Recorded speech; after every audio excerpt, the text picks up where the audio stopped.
In the frozen silence of Hungary, the winter of 1824 was a graveyard of sound.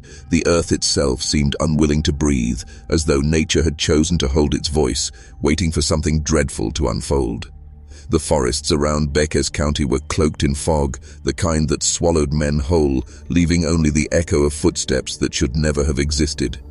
In those days, villagers spoke of one farmhouse at the edge of the fields, a place where no birds sang and no children dared play. They whispered that the pigs kept there grew fatter than any others, with eyes that gleamed too brightly in the night, as if they had tasted something forbidden, something human. It began with whispers of missing men. At first it was vagrants and drifters, nameless souls the world did not bother to count. But soon, farmhands, traders, even respected villagers were gone without explanation. Their absence fell over the community like a black shroud, but no one dared question the family at the edge of the fields. No one dared accuse the farmer with the sharp eyes, nor his pale daughter who watched from the window with lips that never smiled. They said her name was Ilona. They said she was born under a cursed moon. She was not beautiful in the way others were. Her presence was something heavier, an unsettling weight that made strong men look away.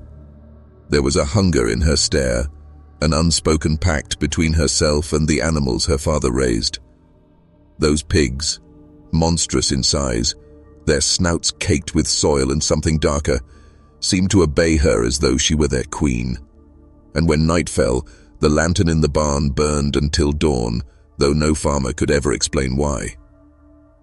Years later, the records would be sealed, the newspapers burned, the priests silenced. But fragments remain, buried in hushed folk tales and forbidden testimonies, what was uncovered in that farmhouse. In the year 1824 was not merely a crime, it was an abomination of family, flesh and hunger, a truth so black it has been chained in silence for generations. And yet, tonight, you will hear it. Now write in the comments which city and what time you are listening to us from, so we know who is absorbing this secret. Hungary in the early 1800s was a land caught between superstition and progress. The peasants of Békés County worked the soil with cracked hands, their lives bound to the rhythm of the harvest and the cruelty of the seasons. Winters were merciless, summers scorching. Hunger was no stranger. It walked beside the people like an old companion. Families prayed to the church, but they also left offerings at forest shrines, hedging their faith between God and the older spirits they still feared. And yet, amidst this fragile existence, life had a certain rhythm. Children laughed in the fields, neighbors gathered for bread and wine, and the clanging of the village bell gave order to their days. But on the edges of this fragile order stood the farm of István Farkas and his daughter Ilona. Their land stretched farther than the eye could see, though few ever dared approach. The Farkas pigs were infamous. Beasts larger than men, with jaws that seemed to bite through bone as easily as straw. While other villagers sold thin, ragged hogs at the market, István's animals fetched prices that seemed impossible. Some muttered it was luck, others claimed it was dark knowledge passed down through blood. Few dared speak aloud what many secretly believed, that the pigs were fed more than grain. The farmhouse itself was an unsettling sight. Its timbers were blackened by age, its windows always shrouded by heavy curtains, even in the brightest hours of day. Travelers said that passing by the Farkas fields felt like walking under a shadow. The sound of rooting pigs carried on the wind like muffled screams, and sometimes, just sometimes, a lantern glowed from the barn long after the village had gone silent. Ilona was rarely seen beyond those fields. On rare occasions she appeared in town, wrapped in a dark shawl, her pale face framed by unkempt hair. Merchants noticed how she avoided daylight, how she lingered near butchers' stalls with an intensity that unsettled them. Her presence seemed to drain warmth from the air, and when she left, the silence she carried with her remained, a silence that whispered of things better left unspoken. This was life in Békés County, a fragile village clinging to hope, while at its edge stood a house where hope went to rot. The people pretended not to see, pretended not to hear, but the silence of a village is not peace, it is fear, and fear always has a reason. And if you feel ready to take the next step and become part of this journey, don't forget to subscribe to the channel. Istvan Farkas was a man who carried silence like a weapon. Broad-shouldered, with a face carved by years of labor, he was known in the village less for his words than for the shadow he cast. Some said he was once a soldier. Others whispered he had killed a man in a tavern brawl and fled here to bury his past. Whatever the truth, he rarely entered the town except to trade pigs. And when he did, people gave him space. His eyes were sharp, grey as winter steel, and when they fixed on someone, that person felt weighed, measured, and dismissed. His farm was his kingdom, and within that kingdom, his daughter Ilona was both servant and heir. The villagers said she was strange from the day she was born. The midwife claimed she did not cry as an infant but only stared with glassy eyes, silent, unsettling. As a child, she wandered into the fields alone and sat for hours watching the pigs, as if listening to them, as if understanding their guttural grunts as language. Other children avoided her, frightened by her silence and the strange coldness in her gaze. Her mother was never spoken of. Some claimed she had died in childbirth. Others insisted she had fled, unable to endure the presence of her own daughter. In truth, no one knew. Istvan never spoke her name and Ilona never asked. The two of them lived in the farmhouse like figures carved from the same dark stone, father and daughter bound by a strange stillness, ruling over their swine as if over an army.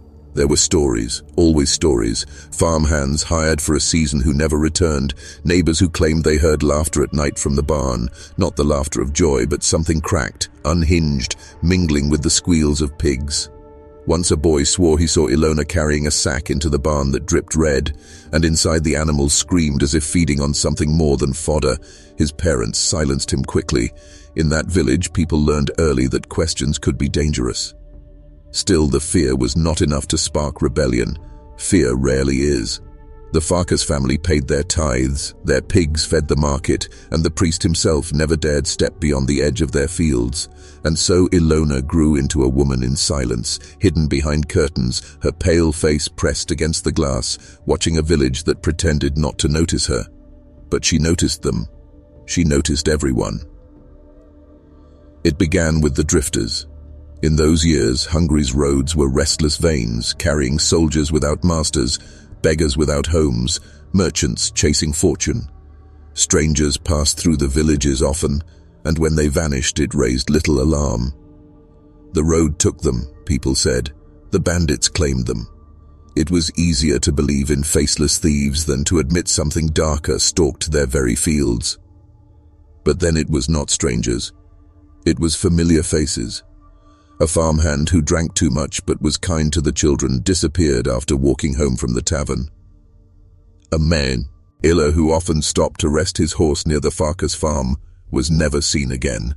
One by one, names were spoken less, until silence consumed them entirely. In the tavern, men whispered of curses, of wolves, of demons hidden in the forest. Yet whenever the conversation leaned too close to the Farkas farmhouse, voices dropped lower, eyes darted to the windows. Everyone suspected. No one dared speak. And then came the children. A girl of 9, seen gathering berries at the edge of the Farkas fields, vanished without a trace. Her small basket was later found overturned near the ditch, the fruit scattered, crushed into the mud. Mothers clutched their children tighter, fathers began to carry blades. Yet still the farmhouse lantern glowed through the night, and the pigs screamed with hunger that never seemed to end. Ilona was sometimes seen at the edge of the property during these vanishings. Villagers spoke of her standing motionless, her shawl clinging to her as the wind howled, her face pale as if carved from wax. She never waved, never spoke, only watched. When one grieving father shouted at her across the road, she turned her head slowly, and he swore later that her eyes were not merely human, but something older, something that swallowed light. Doctors, priests, and sheriffs were summoned as the panic grew. Each came, each looked, and each left with thin excuses. "The land breeds wolves," one sheriff muttered. "Children wander too far," a priest sighed. None dared to accuse the Farkas family directly.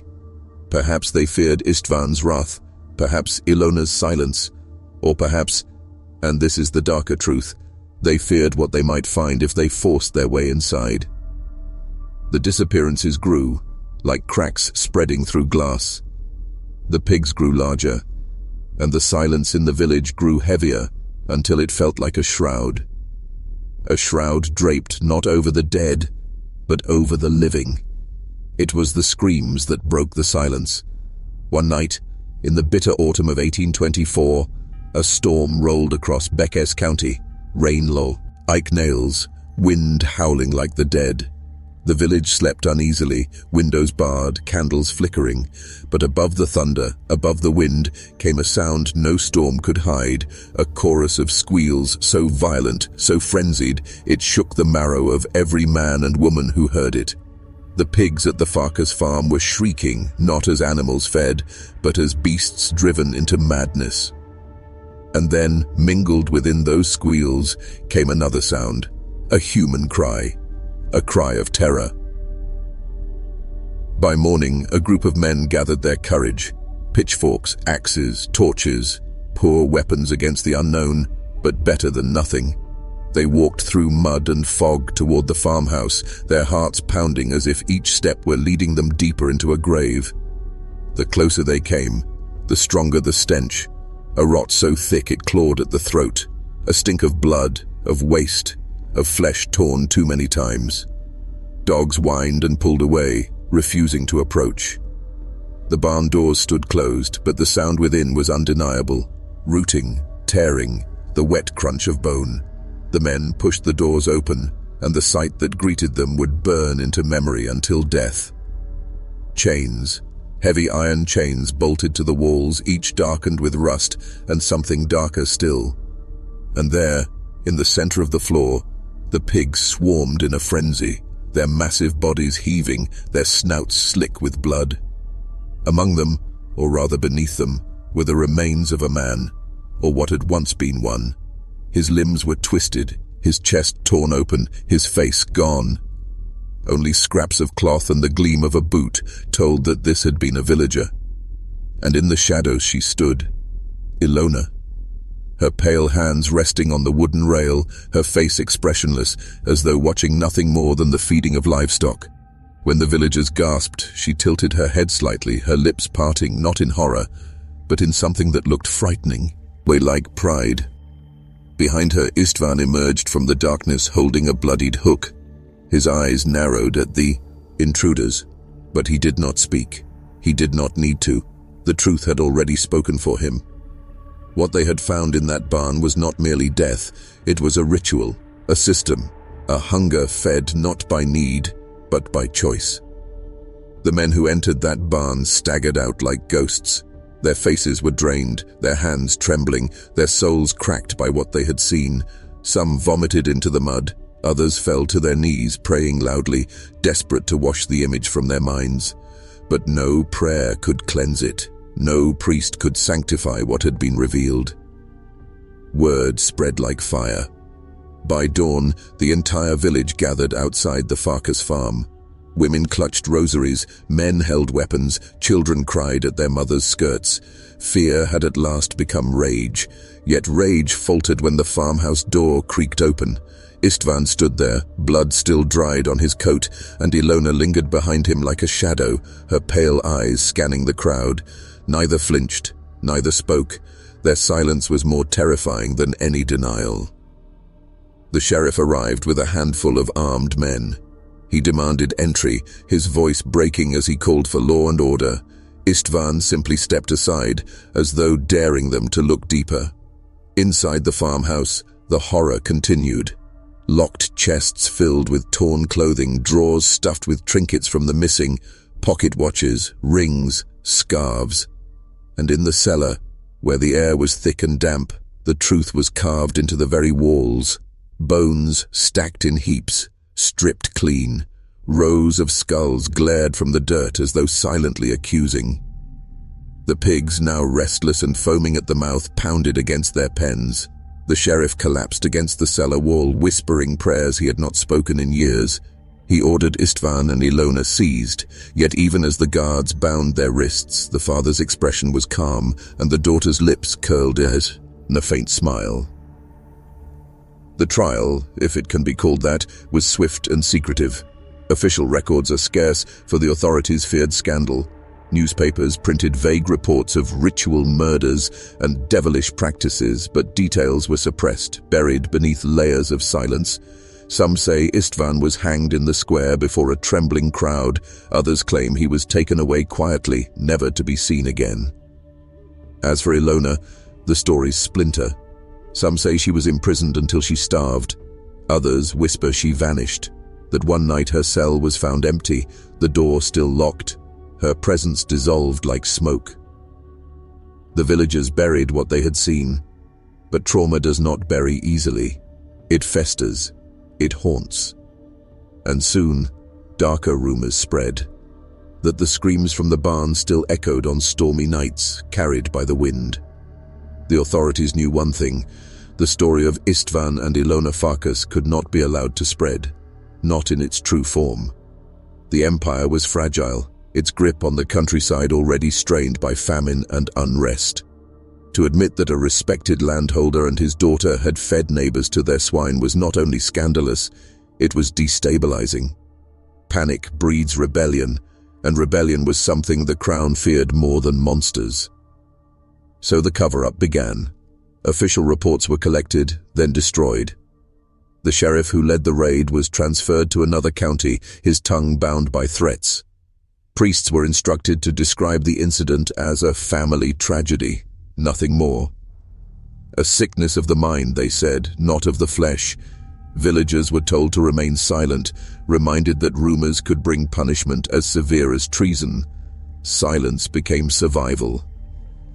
Yet silence is never perfect. Fragments leaked, carried on whispers, and in the margins of church ledgers, one priest, too shaken to obey, wrote in his diary of what he had seen: bones looked higher than a man, pigs with the eyes of demons, and a girl who smiled in the face of hell. That diary was later seized, its pages burned, but copies were said to have been hidden in monasteries. To this day, rumors persist that a few monks still guard them. Even science was summoned to play its part. Physicians arrived, declaring Ilona possessed of a rare disorder, a madness that excused her actions. They reduced her to a case study, stripping her of human malice, painting her as merely sick. Istvan was framed as a brute, a drunk, a failure of morality. In this way, the truth was diluted, reshaped into something tolerable. People are not terrified by madness, they are terrified by systems, by rituals, by hunger turned into order. That was the truth officials feared most, that the Farkas farm had been not a chaos of madness, but a structure of control. For centuries, rulers have known this. True terror is not random violence. True terror is method, organization, routine. And on that farm, death had been methodical. It was not an accident of insanity. It was a system that worked. That was the secret buried deepest. That was what the priests, sheriffs, and nobles could not allow the people to know. That their neighbors were not devoured by wolves or demons. They were devoured by order. And order is far more dangerous. The Farkas farm was sealed, but its shadow never left the village. For years after, the fields around it grew wild, choking with weeds as if the earth itself refused to be touched. Children were forbidden to play near the property, yet curiosity lured them close. They would dare each other to creep along the fence to listen for the sound of pigs that should no longer have been alive. And some swore they heard them, the low, guttural grunts of beasts still feeding, still waiting. The adults carried their silence like a weight. Every market day, when strangers came through the town, they avoided the subject, speaking instead of crops and weather. But their eyes betrayed them, hollow, darting, quick to drop when questions were asked. Fear etched lines into their faces deeper than any season of famine. It was not only the horror of what had happened, it was the knowledge of how close they had come to it, that any one of them, had fortune twisted slightly, might have ended in the Farkas barn, bones added to the piles. Superstitions flourished, Some claimed that the soil around the farmhouse was cursed, that anything grown there carried a bitter taste. Others said the pigs had been demons in animal form, and Ilona, their chosen priestess. Mothers warned children never to look too long into the eyes of a pig, for fear they might see her gaze reflected there. Fathers, after drinking, whispered that she had not died at all, that she walked still among the fields at night, barefoot, calling to the swine with a voice too soft for human ears. The children of the village grew up under this silence. They learned quickly that there were questions you never asked, places you never went, and stories you never repeated. Yet trauma has a way of shaping the soul. Boys who had once dreamed of leaving to find fortune in Budapest stayed close, afraid of the roads that had carried so many to the farm and never back. Girls who might have married young hesitated, fearful of bringing children into a world where neighbors could be devoured by those they trusted. The village lived, but it did not thrive. It endured, but it did not laugh. The Farkas name was buried, yet its shadow was stitched into every family that survived. And though the farm stood empty in the minds of the villagers, it never truly died. For some hungers never leave the earth, they only sleep. Hungary has always carried shadows older than its villages. Beneath the Christian prayers spoken in churches lingered the remnants of older faiths, pagan rites, blood sacrifices, offerings whispered to forest spirits. In the remote corners of the Carpathian Basin, people still told tales of bozorkányok, witches who fed on the flesh of children, women who served dark gods in secret cellars. Priests called them myths, but the villagers knew better. Myths survive because they are born from something real. And when the Farkas horror was uncovered, some elders whispered that it was not madness at all, it was continuation, the old ways, preserved in silence. You see, pigs were sacred animals in ancient Europe, both worshipped and feared. In some forgotten rites, they were fed human remains as offerings to gods of the underworld. To eat human flesh through the pig was to become part of that dark communion. And so, when Ilona stood at the barn rail, watching her swine consume the villagers, was she not merely echoing those rituals? Was she not a priestess of something older, something the church had buried but never destroyed? Local folklore strengthened this suspicion. Old women remembered stories of the White Daughter, a pale girl born in times of famine, whose hunger would never be satisfied, who lured neighbors into her family's fields, where they disappeared forever. Priests forbade the telling of this legend, branding it heresy. But when Ilona appeared, silent, pale, her shawl wrapped around her like a shroud, many felt they were seeing the White Daughter in flesh, not a myth, a recurrence. Authorities worked quickly to suppress these connections. Priests were ordered to burn charms, destroy old manuscripts, silence storytellers. The church feared above all else that the people would see Ilona not as a criminal, but as a link to something greater, a living thread tying the present to the dark past. For power depends on the illusion that it alone can command fear. If people began to believe that older powers still walked among them, the fragile authority of church and crown would crumble. But folklore does not die by decree. It burrows deeper, hiding in lullabies, in riddles, in whispers told by grandmothers to their grandchildren. And so, long after the Farkas farm was emptied, the story lived on. Not as crime, but as curse. Not as history, but as myth. And myths are far harder to kill than men.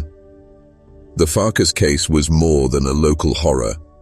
It became a silent instrument of control. The authorities understood quickly that fear could be reshaped, redirected, weaponized. The villagers were not merely terrified of Ilona and her pigs, they were terrified of what the incident revealed, that their world was fragile, that monsters could exist behind ordinary doors. And so, instead of erasing the story completely, the church and crown bent it into a tool. In sermons, priests spoke vaguely of the dangers of sin and the madness of ungodly families. They did not name Ilona, but every villager knew the shadow beneath those words. When farmers grumbled about high taxes, priests reminded them that disobedience could unleash chaos like the Farkas barn. When young men dreamed of rebellion, they were told the devil waits in every hidden corner, ready to devour the disobedient. The fear of pigs became the fear of questioning. The silence around the farmhouse became the silence of obedience. And it worked. People bent their heads lower. They kept their questions hidden, their anger swallowed. For what is more effective than the threat of punishment, the threat of horror, not a whip, not a prison, but the memory of screams in the night and the image of a pale girl watching as her neighbors were eaten alive. This is how power operates, not only in Hungary but everywhere. The system does not need to kill everyone, it only needs to kill a few, spectacularly, horrifically, and then bury the details beneath just enough mystery that the imagination does the rest. A lesson written in blood, then sealed in silence. You see, institutions thrive on fear, but they also thrive on stories.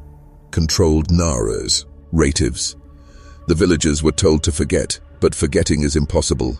Instead, they remembered the story in the exact way the authorities allowed, as a parable of madness, a warning against disobedience. The raw truth that it was a system organized and deliberate was erased. What remained was a weapon of obedience. And here lies the darkest truth of all. The Farkas family may have fed villages to pigs, but the institutions fed entire villages to silence. They fattened the people with fear until no one dared resist. This is not history buried in the past. This is the pattern of power itself, always feeding, always watching, always hungry. History is not what happened. History is what survives the fire. And when it came to the Farkas case, almost everything was burned. The trial records? Gone. The sheriff's reports? Destroyed. Parish notes? Altered. What remains are fragments, scattered like bones hidden in the soil, too few to build the full body, but enough to know the shape of the beast. One fragment is a letter, dated December 1824, written by a county magistrate to his superior in Pest. In it, he confesses, "The number of victims is unknown. The villagers whisper dozens. Some claim more. I fear the count cannot be trusted, for each day brings new tales of the missing." He pleaded for instructions on how to contain the panic. That letter survived only because it was misfiled among property records. Another clue comes from a priest's diary, preserved secretly in a monastery archive. His words are cracked with terror. "The girl Ilona looked upon me with no fear, no shame. She spoke but once, and I wish I could carve the sound from my ears. She said, 'You think the pigs are mine. You are wrong. I am theirs.'" The page ends abruptly, as if the priest could write no more. Then there are the testimonies of villagers, collected decades later by folklorists. Old women, half-mad with memory, swore that the pile of bones in the cellar was taller than a man. Others claimed they saw the sheriff himself weep when he opened a chest filled with children's shoes. Such accounts were dismissed as hysteria, yet hysteria is often just truth wrapped in grief. Why erase so much? Why burn the papers, silence the witnesses, bury the trial? Because if the true scale had been known, it would have shattered trust. The crown could not afford its people asking, how long did this go on? How many vanished? And worst of all, who else knew, but chose to look away? Suppression is not an accident of history. It is the very mechanism of power. By erasing details, institutions create shadows thick enough to control. For what is more terrifying than the horror you know? The horror you cannot measure. The horror without end. And so the records were sealed in fire, the truth scattered to ash. But ash still clings to the air. It still stains the hands of anyone who dares reach back. The story of Ilona and her father may seem singular, a nightmare rooted in one Hungarian farmhouse. But when you look closer, when you pull back the veil, you find it is not alone. Across Europe, echoes appear. Fragments of similar horrors, each whispered, each buried, each carrying the same pattern of hunger, ritual, and silence.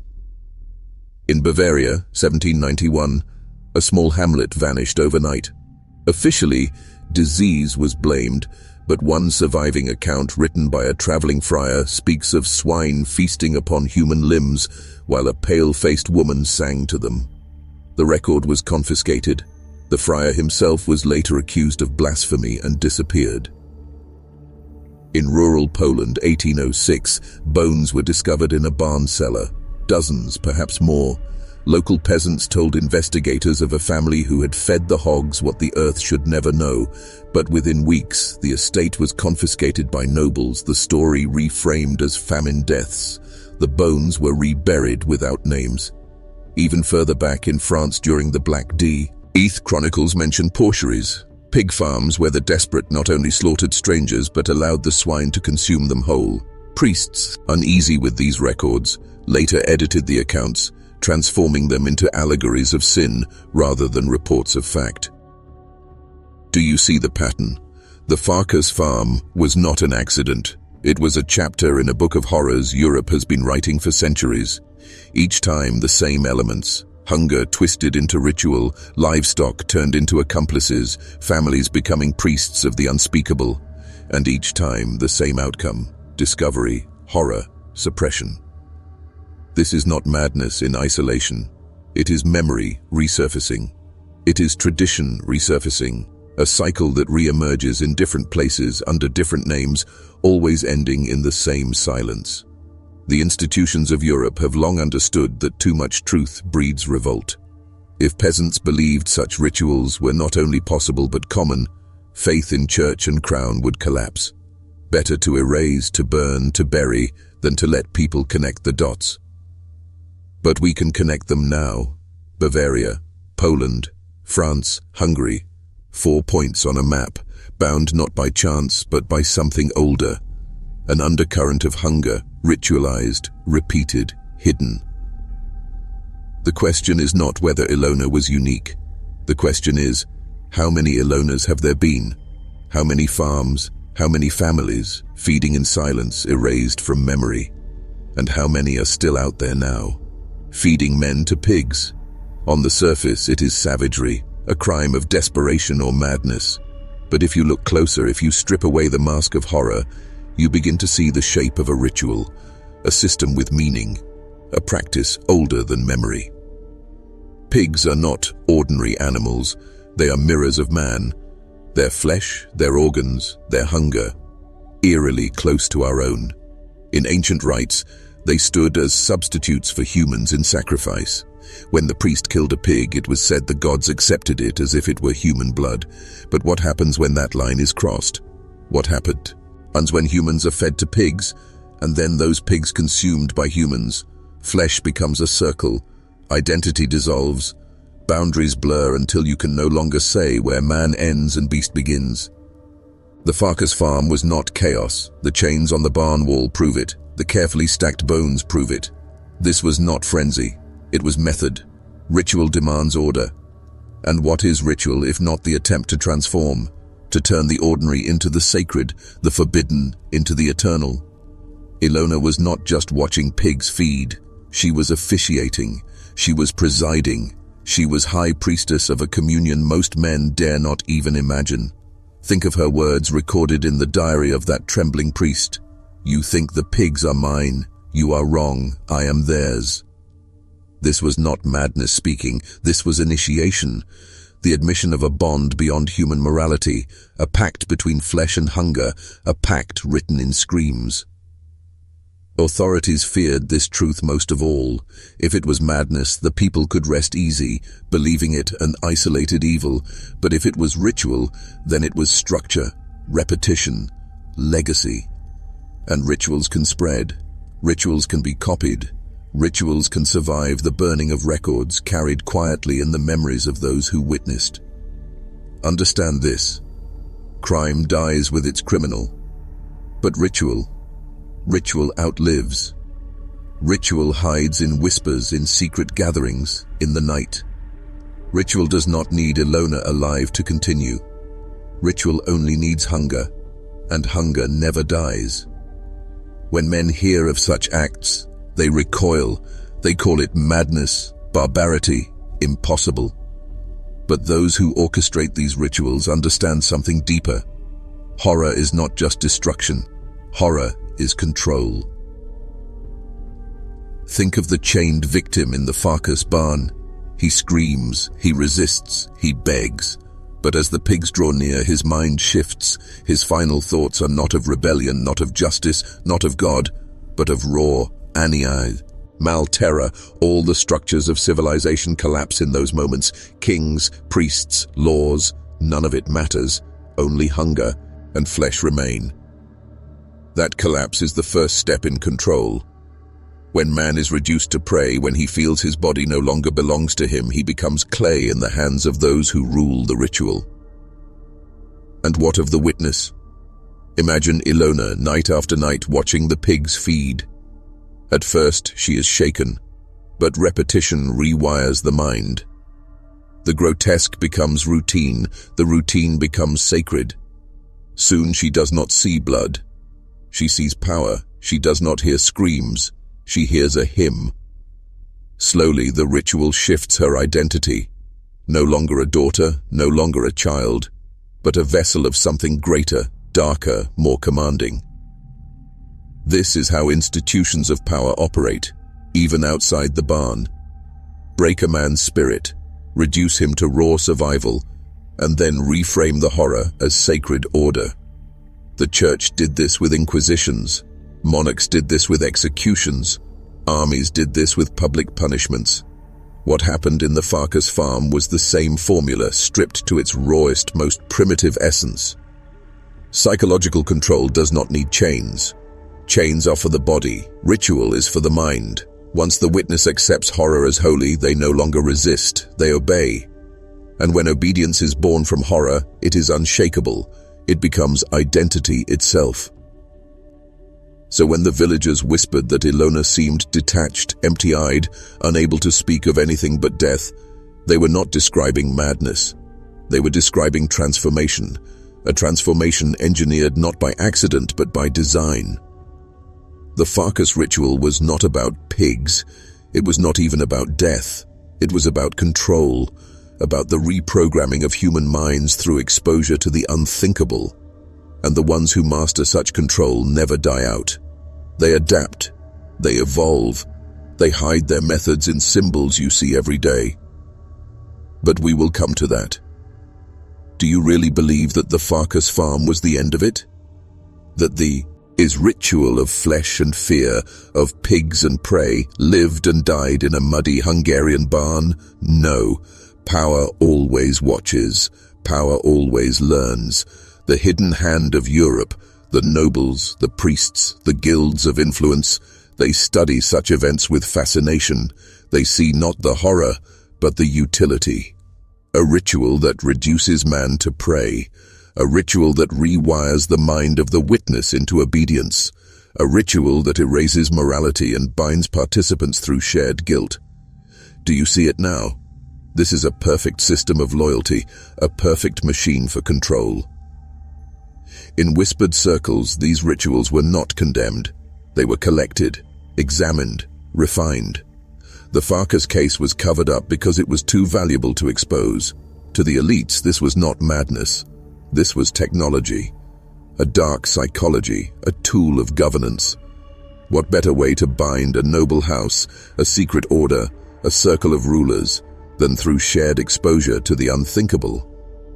Once you have feasted at the table of horror, once you have witnessed blood redefined as sanctity, you cannot return to innocence. You are marked, you are bound, you cannot betray the circle without exposing yourself.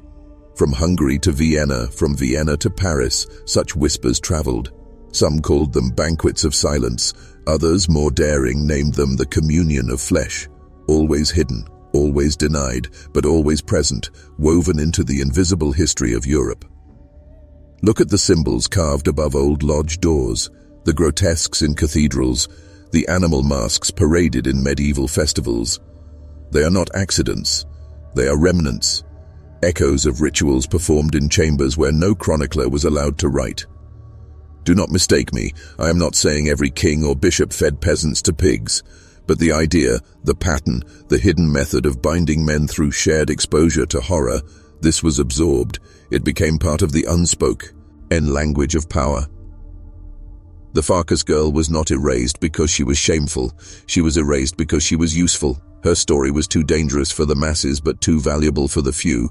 So I ask you now, when you see leaders laugh at things no sane man should laugh at, when you see ceremonies cloaked in symbols you cannot understand, do you truly believe they are innocent? Or are you witnessing fragments of the same hidden hand that reached into that Hungarian barn 2 centuries ago? The aftermath of the Farkas case did not unfold as justice. No trials filled the town square. No sermons thundered against abomination. Instead, there was silence. Cold, deliberate silence. And that silence was not incompetence, it was strategy. The local bishop, confronted with reports of bones in the pigsty and chains on the barn walls, ordered the records sealed. He told the frightened villagers that hunger drives men to madness and insisted that no one speak further. The constables who had drawn up reports were quietly reassigned to distant districts. Even the priest who recorded Ilona's words, "I am theirs," found his diary confiscated. Weeks later, he vanished. The official line became famine. The story ended. Case closed. But ask yourself, why? Why bury an atrocity so grotesque it could have served as the perfect warning, the perfect deterrent against sin? Because it was never meant to be remembered as horror. It was meant to be remembered only by the few, those who saw its use. To the church, the case revealed a ritual too close to their own. Communion of flesh, transformation through consumption. They could not allow the peasantry to glimpse this shadow reflection of the altar. To the nobles, it was a weapon they might someday wield, and so the record was erased. This is how the machinery of history works. When you open the official archives, you do not find truth. You find edited truth, curated truth, truth that has been laundered through fear and utility. The Farkas case was not the first to vanish this way, and it was not the last. And the villagers? Their silence was coerced. Rumors persisted, of course. Mothers warning children not to stray near the farm. Men whispering about screams in the night. But fear policed their tongues. Fear that speaking too loudly would bring the same fate. Fear that the church itself might condemn them for repeating the story. Fear that what happened in that barn was not over, that it could happen again. Do you see now? The cover-up was not merely erasure, it was reinforcement. Silence became part of the ritual. Silence bound the witnesses more tightly than chains ever could. And when silence becomes ritual, truth itself begins to rot. Evil rarely dies with a single name. It clings, it seeps into bloodlines like rot in timber, passed quietly from father to daughter, from mother to son. And in Hungary, whispers say the curse of the Farkas farm did not end with Ilona's capture. It lived on. The official archives tell you nothing, of course. They seal away her name as if she never existed.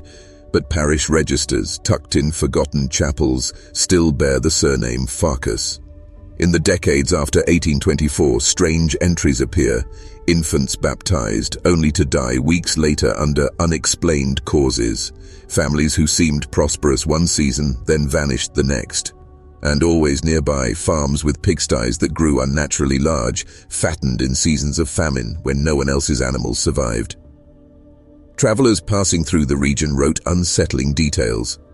A German trader in 1852 described a farmhouse where the daughter stood silent in the doorway, her eyes grey and cold, as if carved from stone. Her family offered me pork stew, but I dared not eat, for the smell was unlike any pig I had ever known. He left by nightfall, swearing he saw smoke rise from a barn where no fire should be. His account was dismissed as drunkenness, but why then did the journal he wrote in vanish from his belongings when he returned home? And then there are the stories told by soldiers during the 1848 revolutions. Units passing through the Hungarian countryside found villages where pigs wandered freely in the streets, bloated and aggressive, with no herdsman in sight. When pressed, locals said only, they belong to the Farkas blood. That single name was enough to still further questions. Understand what this means. Ilona may have been silenced, but the ritual was not. Whether through direct descendants or through apprentices who had witnessed her father's work, the practice found ways to survive. It is never the ritual itself that spreads first. It is the psychology, the belief that feeding flesh to swine opens a doorway between power and obedience, hunger and transformation. Once that seed is planted in a bloodline, it does not need to be written.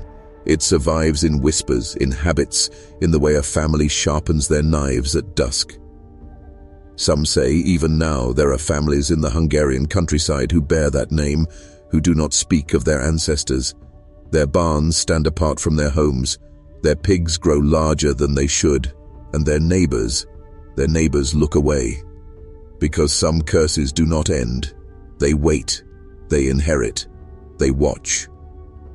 Every crime leaves traces no matter how carefully concealed, and though the records of the Farkas farm were buried, the earth itself has a memory.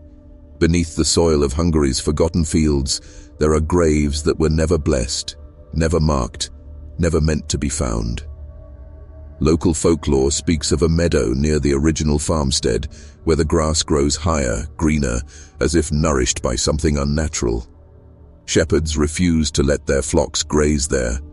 Children dare each other to run across at night, but the bravest return pale, whispering of muffled cries underfoot.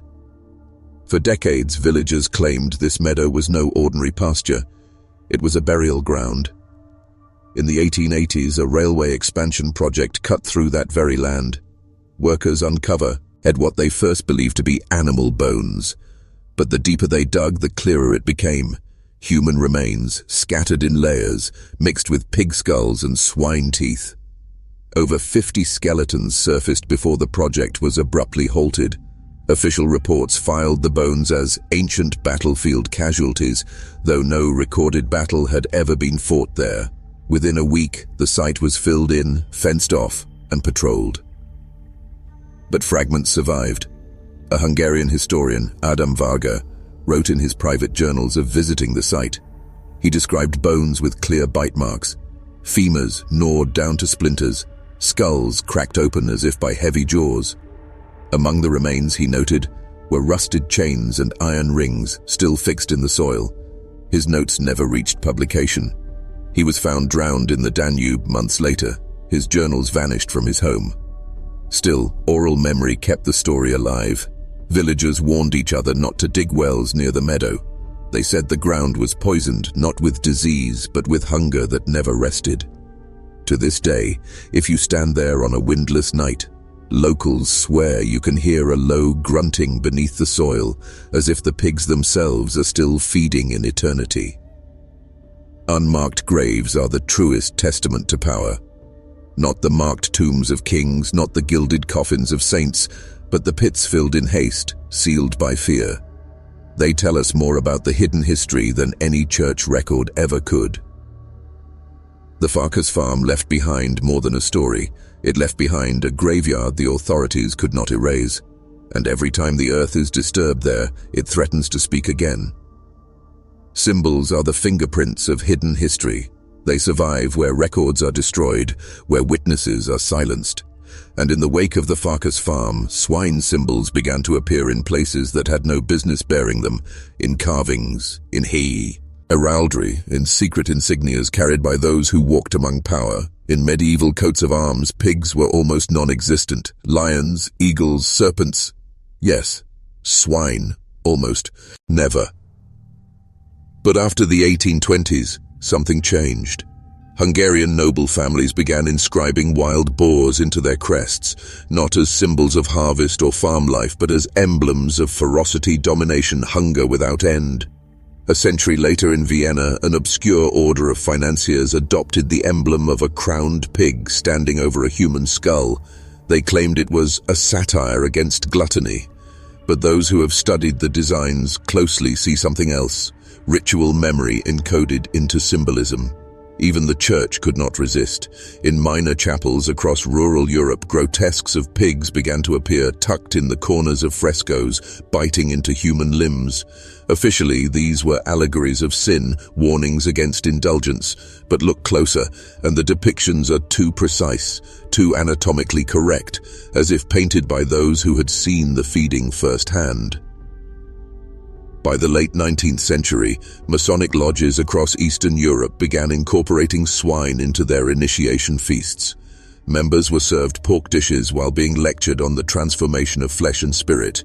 To the public, these were harmless traditions, but to those who know the Farkas story, the echoes are unmistakable. And then there are the coins. A small circulation of Hungarian tokens minted in 1841 bear the faint, almost hidden outline of a pig's head in the corner, a design quickly withdrawn with only a few surviving pieces. Collectors claim these are rare errors, but archivists whisper that it was no accident. It was tribute. Tribute paid to something the authorities dared not name aloud. Symbols are camouflage for forbidden knowledge. To the uninitiated, they are decoration, nothing more.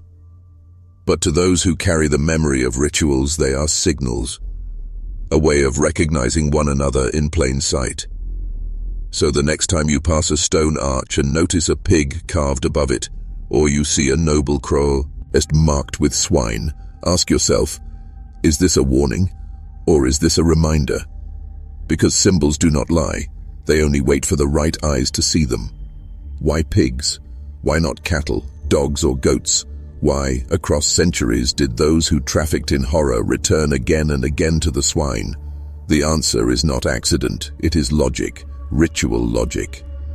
Pigs are mirrors of mankind. Their flesh, their organs, even their blood resemble ours more closely than any other animal. Surgeons know this. Scientists know this. In modern medicine, pig hearts are used in place of human ones, their tissue nearly indistinguishable. But long before the white coats and laboratories, someone else knew, someone far older, the ones who carved chains into barn walls and watched flesh devoured beneath squealing hunger. They saw in pigs not an animal, but a reflection. To feed a man to a pig is not merely disposal, it is transference. The man does not vanish, he is consumed, absorbed, recycled into flesh that looks like ours, tastes like ours. And when the villagers later ate the pig, and they did, they were not eating pork, they were eating themselves. They were becoming the ritual, binding themselves into a cycle of flesh where victim, animal, and eater blur into one. Understand how devastating this is for the psyche. You are no longer simply nourished by bread and water. You are nourished by what was once your neighbor, your enemy, perhaps your own kin. You carry their essence, whether you want it or not. This is not metaphor. It is biology. It is the forced collapse of identity. And here lies the true genius of the ritual. It breaks every line civilization draws. It breaks the line between man and beast. It breaks the line between life and death. It breaks the line between enemy and brother. In that collapse, morality dies. In that collapse, a new order is born.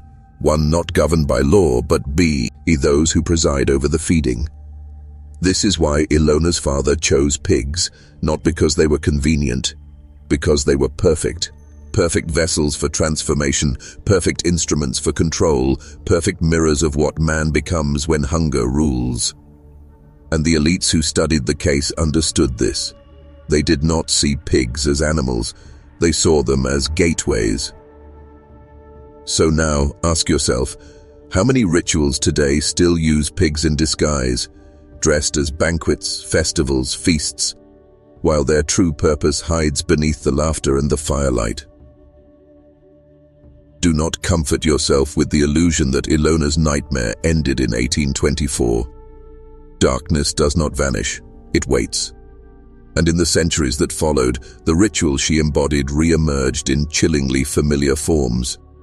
Each time dressed as coincidence, each time dismissed as madness, yet always bearing the same mark, the swine. In 1904, in a rural Romanian village, police uncovered a pigsty containing bone fragments unmistakably human. The farmer claimed famine had forced him to dispose of bodies in the only way he knew, but whispers spread. Neighbors swore his daughter had lured the missing to the farm, smiling softly as they vanished into the barn. The case never reached court, the records were sealed, and the family relocated under mysterious protection. In the 1970s, Canada faced its most infamous pig farm killings. Dozens of victims, almost all women, vanished into the mud and machinery of a lonely property. Their remains were scattered, indistinguishable from the pigs that fed there. To the newspapers, it was the story of a sadistic killer. To those who know the Farkas ritual, it was something else. The ritual reborn across oceans, across centuries. And then, even more quietly, cases surface in whispers. A pig farmer in Mexico, accused of feeding migrants to his animals. A father in rural China, jailed for disposing of corpses in the sty during a famine. Each story packaged as isolated crime, yet the pattern is unmistakable. Always the pig. Always the collapse of man into beast. Always the silence that follows. Do you see it? The Farkas girl was not a freak of history. She was the first chapter in a book that is still being written.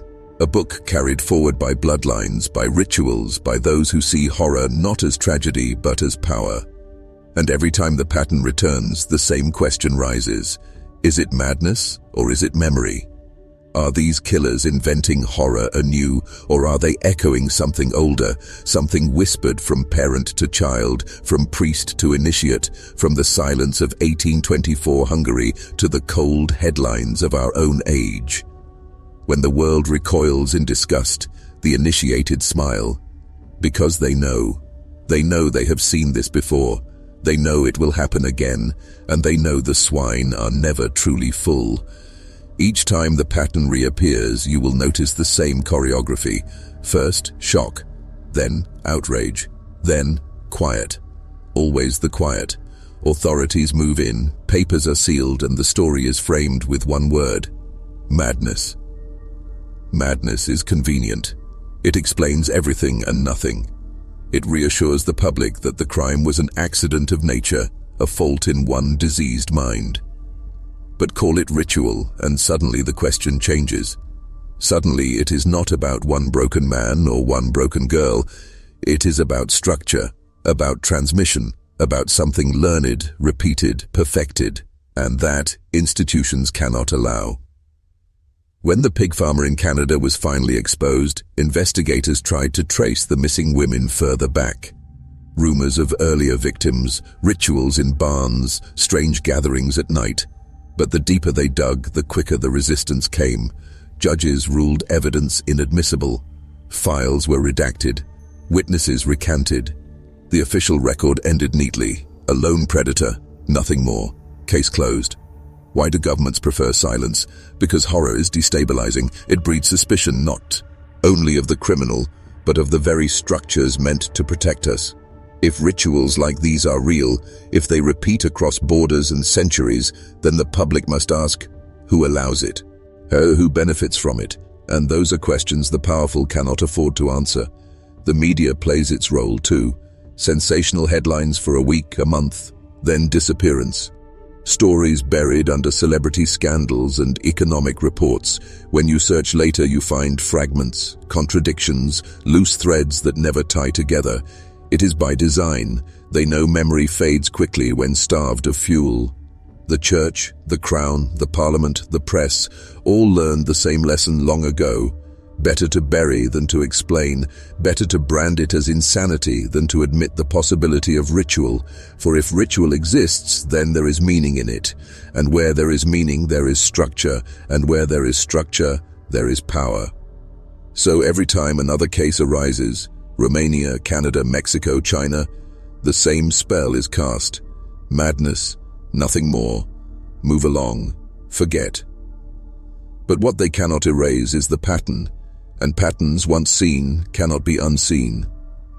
Listen carefully now, because what I am about to say does not concern Ilona or her father or the nameless villages of Hungary. It concerns you. Why do stories like this disturb you so deeply? Why does the thought of pigs feeding on human flesh make your stomach churn, your chest tighten, your mind want to look away?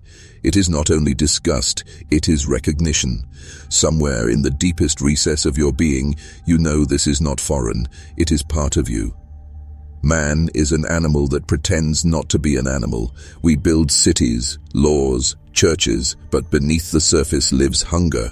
hunger without morality, hunger that does not care for the cries of kin or the sanctity of flesh. The ritual of Ilona's father did not create this hunger, it revealed it. It forced his victims to face the truth, that we are not as different from the swine as we like to believe. When a man watches the pigs feed, something shifts inside him. Fear, set horror, then fascination, then, slowly, understanding. The line between disgust and desire is thinner than you think. That is why these rituals are so powerful. They awaken what lies dormant. They strip away the illusions civilization has wrapped around you like chains, and they whisper, "You are still beast." The elites know this. That is why they have preserved these practices, not erased them. Because a man who confronts his own hidden hunger is forever changed. He either collapses into madness or he learns to master it, and mastery of that hunger is the root of domination. This is why I am telling you these secrets now. Not to horrify you, not to entertain you, but to place you at the threshold of the same initiation Ilona endured. You are not chained to a barn wall, but you are still being fed to the pigs of history, consumed by systems you barely understand. The only question is, will you recoil, deny, and sink back into the safety of ignorance? Or will you stare into the ritual, recognize the hunger in yourself, and emerge sharpened, untouchable, awake? The descent into the self is the most dangerous journey of all. Once begun, it cannot be reversed. Do you believe kings and emperors truly ruled by law, by divine right, by written decree? No. Those were veils. Their real authority was tested in secret chambers, through rituals that stripped away the thin skin of civilization and revealed what a man truly was. Consider this. The coronation ceremonies you've read about, crowns, thrones, holy oils, those were the public face. But beneath them existed another mirror ritual never written down. Rulers were not only anointed by priests, they were initiated by blood and fear. They were shown death up close, sometimes forced to cause it, sometimes forced to feed it. The lesson was brutal but clear. To govern men, one must first conquer the horror within. Whispers survive in chronicles. A French duke who was said to have disappeared for 3 days before his coronation, emerging pale, shaken, but with a gaze that no one could meet. A Russian boyar who returned from initiation and spoke no words for months, as if his tongue had been burned. In China, whispers of pig pits beneath palace walls, where servants vanished and the new ruler alone was forced to watch. These were not acts of madness, they were mirrors of power. To rule others, you must confront the same primal hunger Ilona's father forced upon his daughter. You must recognize that men are beasts, and that control is not granted by heaven but forged in terror. This is why elites across history repeat the same patterns, not because they are deranged, but because they understand what the common man does not. The true currency of power is not gold, not armies, not prayers. It is mastery over fear, beginning with your own. Ilona's father was not a king, not an emperor, but his ritual was the shadow of theirs, scaled down to a single farm, a single village. What he forced upon his daughter was what palaces forced upon their heirs. The same lesson written in blood: face the beast or be devoured by it. Do you begin to see the mirror? The pigs were not the horror. The pigs were only the teachers. The true ritual was for the man who survived watching. The man who returned to the world forever altered, eyes burning with a knowledge he could never confess. That is the mirror of power. When a ritual is too dangerous for the public eye, it does not vanish. It retreats. It coils into silence, passed hand to hand, mouth to ear, hidden behind the symbols of guilds, lodges, and brotherhoods. The lineage of Ilona's father did not end in Hungary, just as the rights of Rome did not end when the empire fell. They went underground, sheltered by men who understood their potency. You've heard the names: Freemasons, Rosicrucians, Templars, Illuminated Orders, but those are the exoteric masks, the stage curtains. Behind them lay inner circles, smaller, more guarded, where the true I Initiations occurred. A man could rise through the lower degrees without ever seeing the abyss, but those chosen for the highest seats, they were tested. Tested in ways you are not supposed to imagine. The fragments that survive are chilling. A 16th century diary in Venice speaks of a banquet without bread, where the meat screamed as it was cut. In Bavaria, police reports from the 1700s describe barn houses raided, where symbols of swine were painted on the walls and human bones found in troughs. The officers were silenced, files sealed, witnesses vanished. Always the same end, official denial, whispered survival. Why pigs? Because pigs are us without the mask. They eat as we would eat if stripped of shame. They are mirrors, reminding the initiate that beneath the velvet and silk, beneath the crown or the robe, he is no different. To pass through the ritual is to kill the illusion of innocence forever. That is why the lineage is preserved, because only those who can face this reflection are considered worthy of real power. Think of it. Every age has its elites, its rulers, its invisible hand. Do you truly believe their bonds are made only by signatures on parchment or coins exchanged? No. The deepest loyalties are forged in shared horror. What you have endured with another man in the dark, chained to the same unspeakable act, becomes unbreakable. It is initiation by contamination, and it ties men together more tightly than blood. So the lineage flows, quiet but steady, across centuries, sometimes disguised as religion, sometimes as philosophy, sometimes as politics, always hidden, but never extinguished.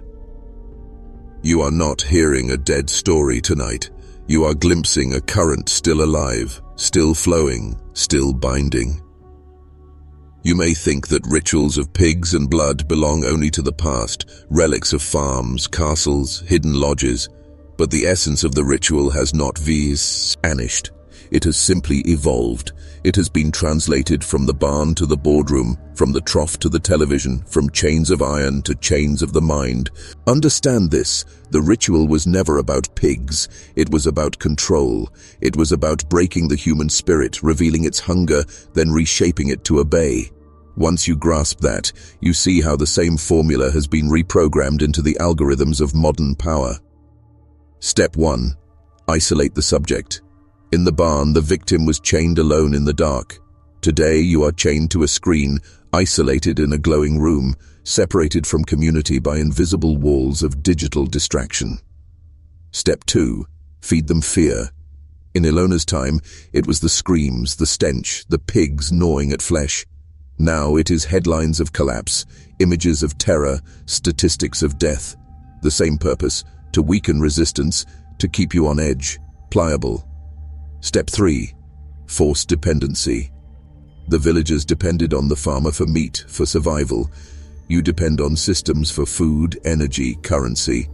The lesson is unchanged. Dependence breeds obedience. And step 4. Reward compliance with illusion.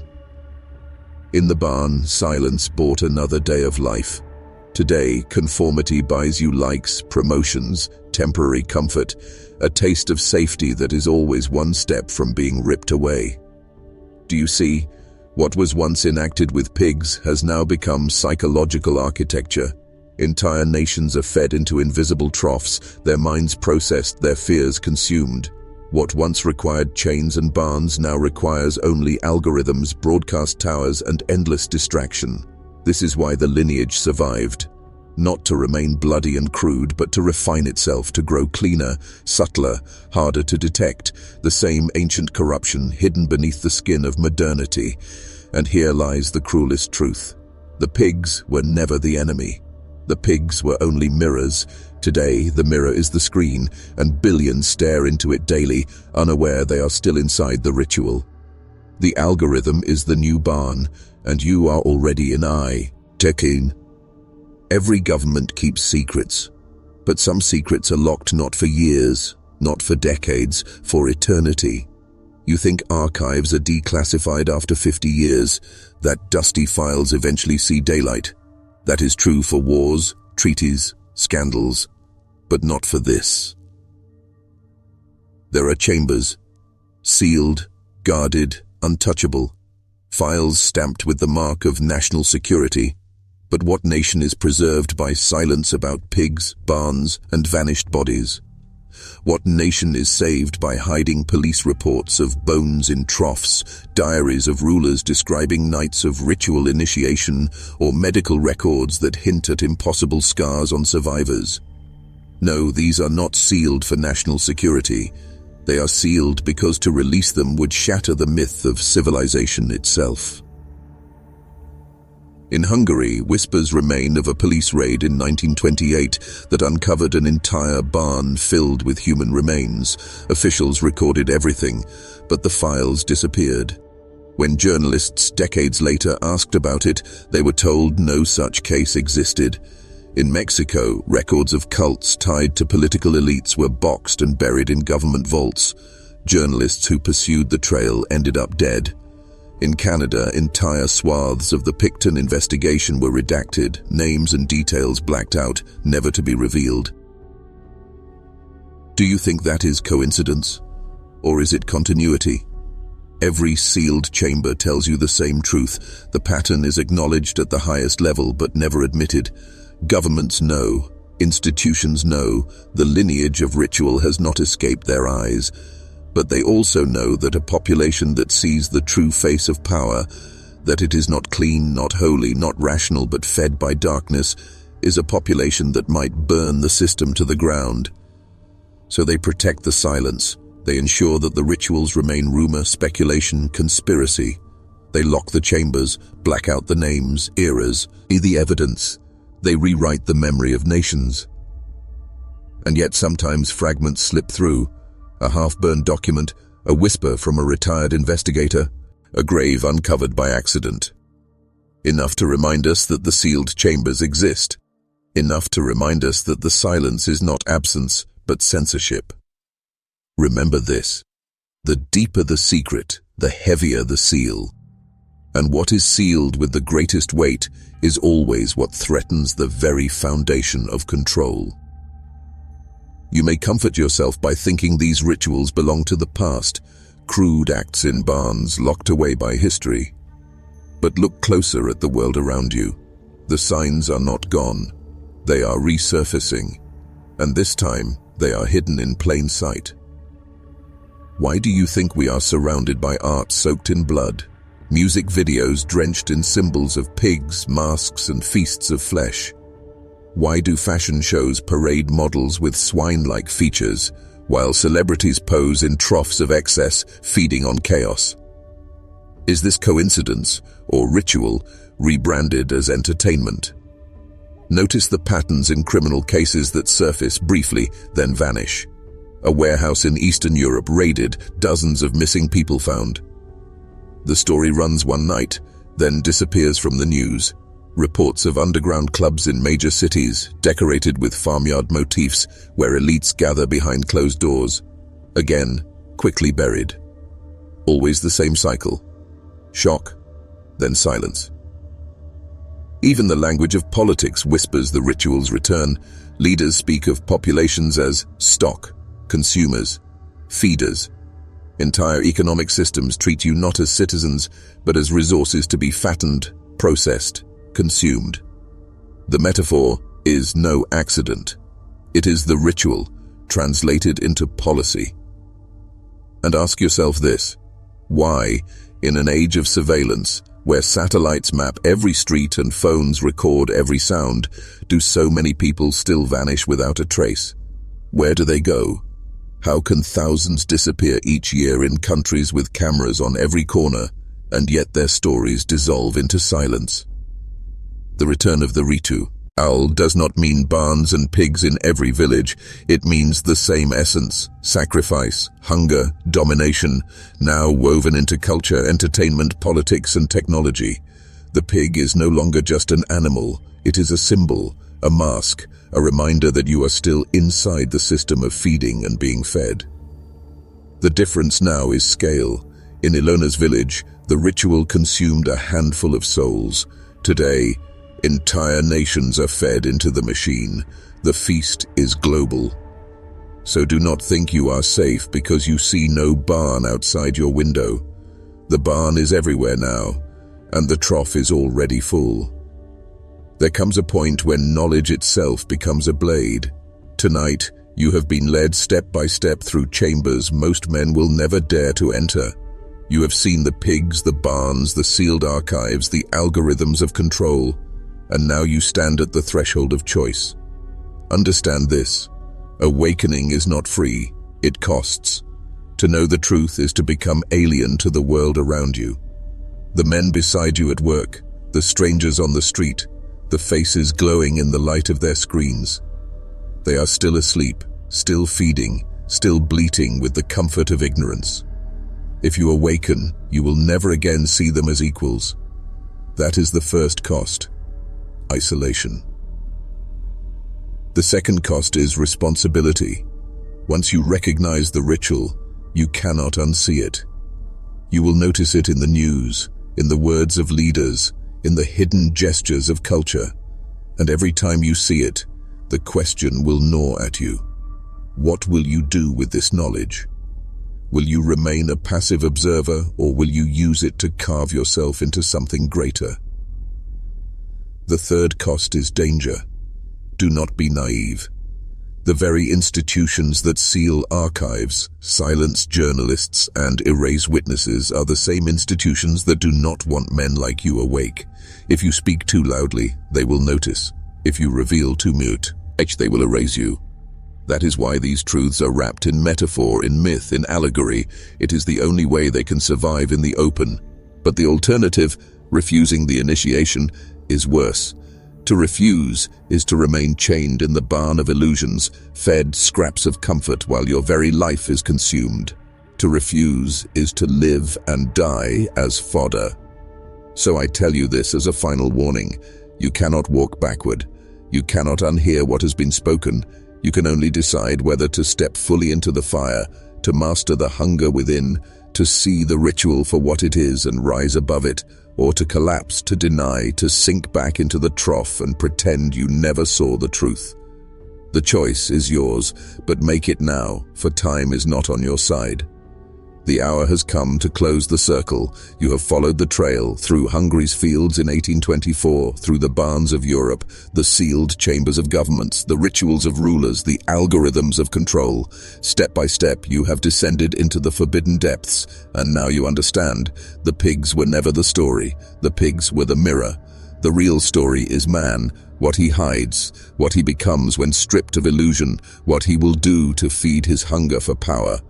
This is the knowledge elites have preserved in silence, that domination is not granted by crowns or armies or gods. It is forged in terror, sharpened in ritual and bound in blood. They have always known this. Now you know it too. And here lies the seal of the journey. You cannot unknow it. When you look at leaders, at corporations, at systems, you will see their troughs. When you look at entertainment, you will hear the echoes of ritual. When you watch your fellow men scroll and consume, you will recognize the barn doors closing around them. This is not a story to haunt you for a night. It is a key pressed into your hand, a key that opens a door most never dare to approach. And once the door is open, you can never live as before. You are marked, different, awake. Do not expect comfort, or do not expect applause. What you have taken in will isolate you, disturb you, remake you, but it will also give you an edge no one else has, the ability to see through the masks, to sense the rituals, to know when the trough is set before you. That knowledge is survival. That knowledge is strength. And so the story ends as it began, in silence, in shadow, in the sound of pigs feeding in the dark. But now you understand that the sound was never about animals. It was about us. About you, about the hunger of man and the systems built to control it. Remember this night, remember these words, and remember that once you hear the ritual, you cannot escape it. You can only master it. The seal is closed, the knowledge is yours. What you do with it will define the rest of your life.